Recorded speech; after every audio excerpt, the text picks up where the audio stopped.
Welcome back to Texas Bar TV, everybody. This is Rocky Dhir at the 2016 State Bar Annual Meeting. It's been a great meeting so far. Everybody's having a great time.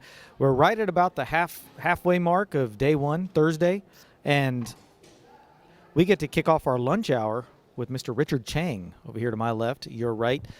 Richard and I actually know each other. We go back a ways, and he's got an interesting story, and I think you guys will want to hear a little bit about this. So, Richard, welcome. Great to have you here. Thank you, Rocky. It's good to see you.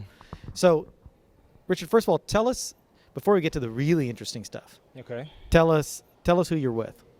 I am an attorney with the law firm of Shannon Gracey Ratliff and Miller. And you're in the Dallas office? I am.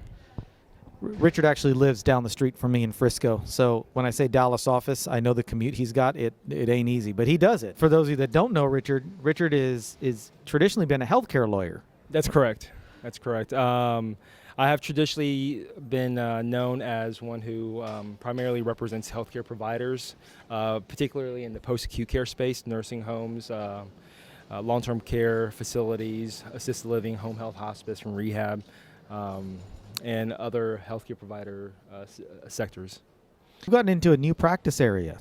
I have, Rocky, but you know it's really a spinoff of my healthcare practice, to tell you the truth. While like I said, I've been traditionally known to represent healthcare providers along with physicians and community hospitals, but really what I'm doing now is something that's a bit unorthodox and something that, quite frankly, I didn't think would ever happen in Texas. But now it's been legalized in Texas, and that's in the area of cannabis law. Cannabis has been legalized for medicinal purposes, but for a very narrow purpose, and that's for intractable epilepsy. And what that really means is it's for an epileptic patient who has tried two other forms of treatment, but has both failed.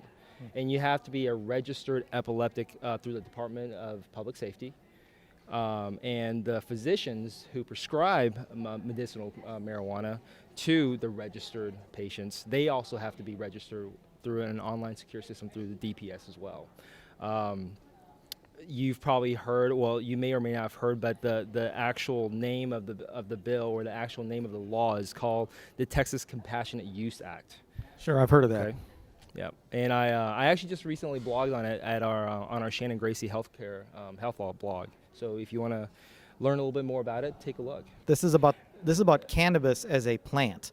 That's not right, and I marijuana think as a that's drug. the message I think that I want to leave everyone with, is the fact that I think people have got to step away and look at this as a medical product. Sure. And a form of medicine and a healthcare product. That's all it is. Cannabis is a plant. All it is. Cannabis is not the drug. It just happens to derive from a plant that has been stigmatized in our society, and maybe some of it is very legitimate, but I look at it as purely from a healthcare standpoint. Well, sure.